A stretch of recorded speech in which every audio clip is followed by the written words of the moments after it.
I'm Logan Crawford, and right now on the Spotlight Network, we're tackling one of the most urgent human rights issues of our time. We're talking with Charles A. Bonner. He is a terrific author, and he has penned a powerful book. It is called The Bracelet. It is a powerful fusion of fact and fiction. This groundbreaking book exposes the dark world of human trafficking, revealing the global networks that fuel child sex slavery. With more than 30 years as a civil rights trial attorney, the author sheds light on the harsh realities of this crisis and the fight to end it once and for all.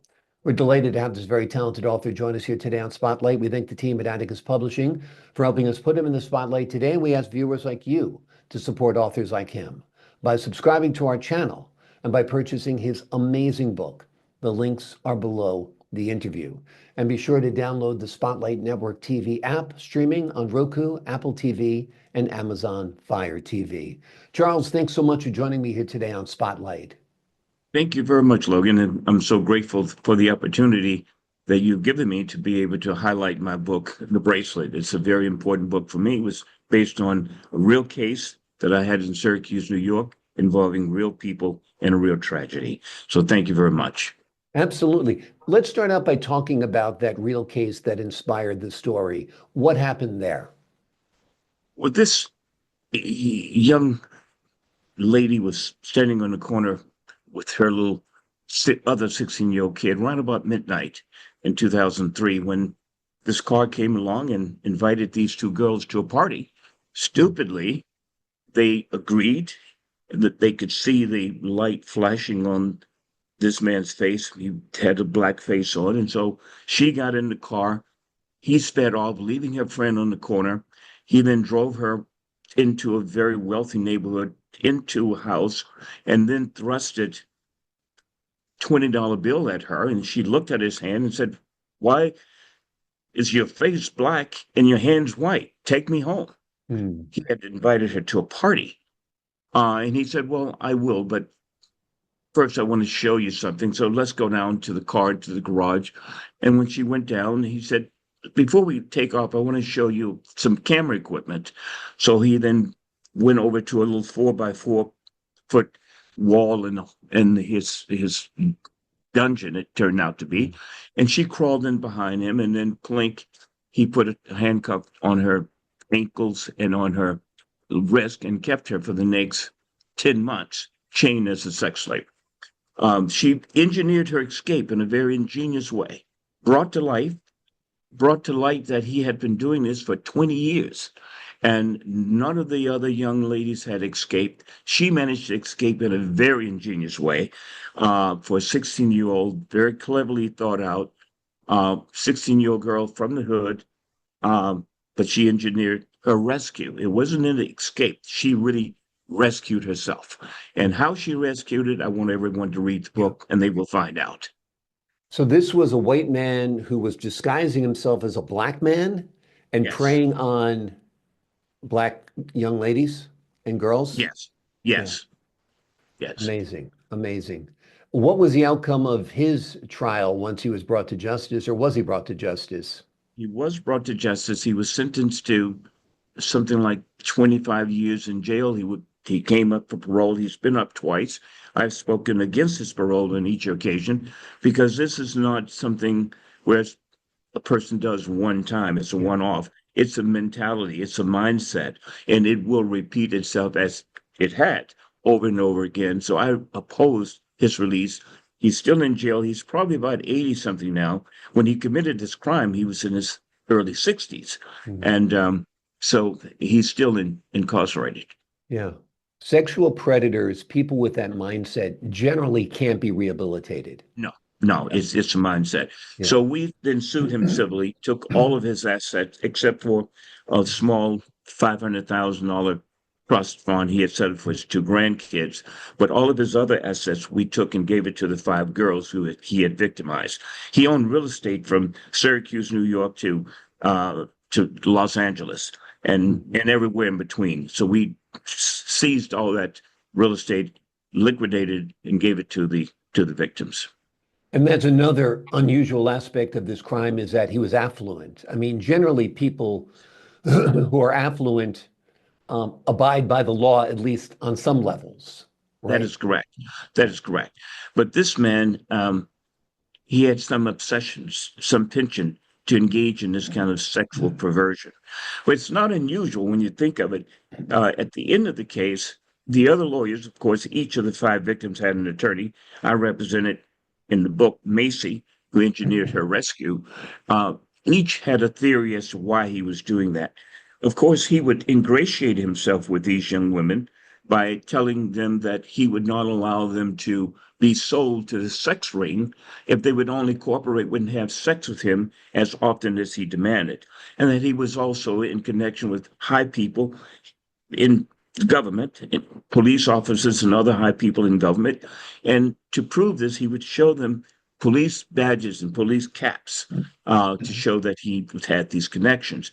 Well, when the case was over, most of the other lawyers felt that he was just ingratiating himself for these sexual favors. On the other hand, I thought maybe there is a sex ring. He would tell the women that there was a sex ring selling kids out of the Syracuse airport, and he would bring in a big canvas bag filled with $100 bills. He had my client count the $100 bills out, and she counted something like 3 million on one occasion.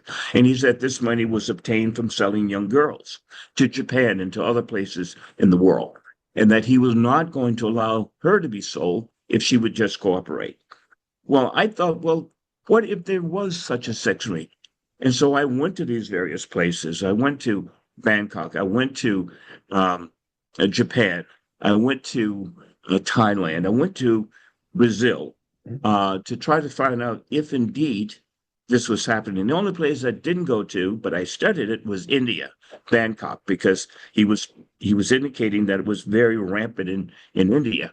And sure enough, to my shock and chagrin and utterly astonishment, it does exist. And so I then felt that the world should know about this. This was 2003. Congress had just introduced a bill against human trafficking. Human trafficking, the word trafficking is too good for this. It's too euphemistic. This is slavery, Right. absolute slavery. That's what it should be called. Of course, the Secretary of State now is required to give a report to Congress on the state of human trafficking. And for the 2024 report, Secretary Blinken documented that there are 27 detected cases of human slavery. Now, those are the ones detected, so you can round that off. It's probably about 30 or more million people that are now in slavery, something that we outlawed with the 13th Amendment in this country, but is still rampant in the world. And it's basically in three forms. One is sex slavery, the majority of whom are women and children. And then there's forced labor. And then there's also criminal conduct where they use slaves to commit crimes on the internet. But the most pervasive form is the sexual exploitation, and 95% of those victims are women and children. It's not who we are as a species, not who we are as a people, and we have to take action, stop it. And so Yeah. that's why I wrote the book. Well, it's an So, important book. We talked about affluence and crime not going hand in hand. Of course, Jeffrey Epstein debunks that theory. yes, Not only was he there, but a lot of other well-heeled people are there, and obviously aware that these girls were not of age or yes, barely of age. right, And it's a very fine line there, of course, and hopefully some action will be taken there because I think that would set a good example for the world if people are absolutely. brought down because the names on that list seem to be the titans of America, right? Oh yeah, oh yeah. You look at all of the great entertainers, the Right, great movie producers. right, They're all on that list with right, Epstein right, of sexual predators, right. and we are allowing that to happen. And it's on us.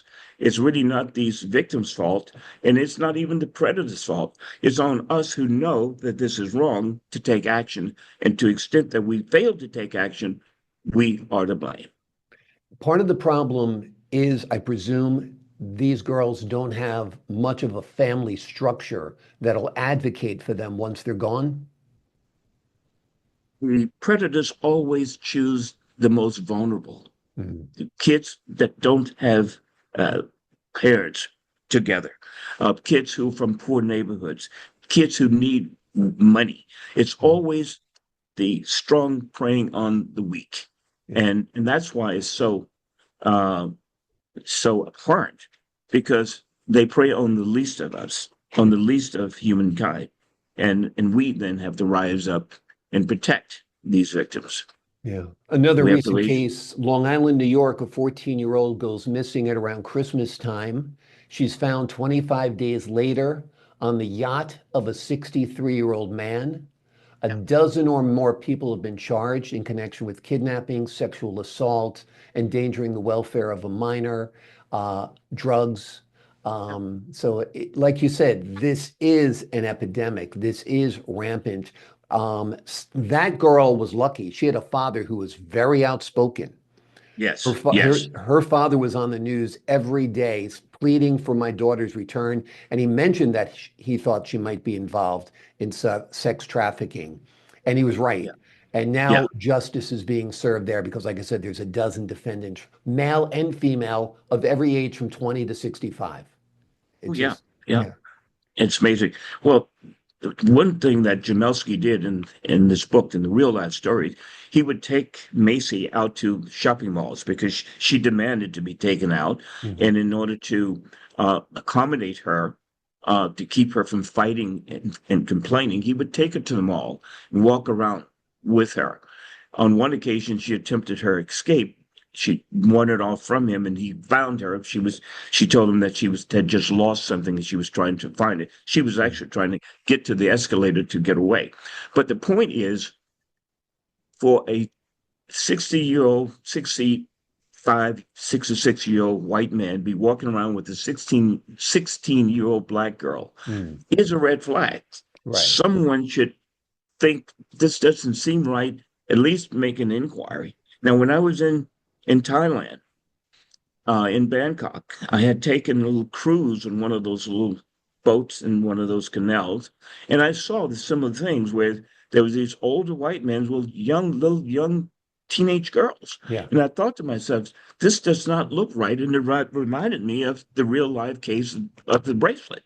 Yeah. But of course, I talked to law enforcement about what they were doing about human trafficking, and they said they were looking at it, but that was difficult for them to enforce these various cases. So, an enforcement of these kinds of cases criminally is way down, whereas the victimization is way up, which is it again reflects on us in society. We have to increase criminal prosecution and make sure we protect these children. Well, you're doing your part by shining a huge spotlight on all of this. The story is captured within the pages of a powerful book. It is part fact, part fiction. Overall, it's a true story. Just parts of it have been fictionalized. The name of the book, The Bracelet. It is a powerful fusion of fact and fiction. As I mentioned, it is a groundbreaking book that exposes the dark world of human trafficking, revealing the global networks that fuel child sex slavery. With more than 30 years as a civil rights trial attorney, the author sheds light on the harsh realities of this crisis and the fight to end it once and for all. Charles, thanks so much for joining me here today on Spotlight. Thank you very much. I'd like to make one last point. Mhm. Human trafficking, human sex slavery is generates more money and is second only to the sale of guns. So it's a money-making industry. We're talking about billions of dollars on selling our children. We must stop it. Absolutely. Amen to that. Charles, thank you for your time. And Thank you. absolutely. And to the folks at home, I'm Logan Crawford, thanking you for your time this time. Until next time on Spotlight.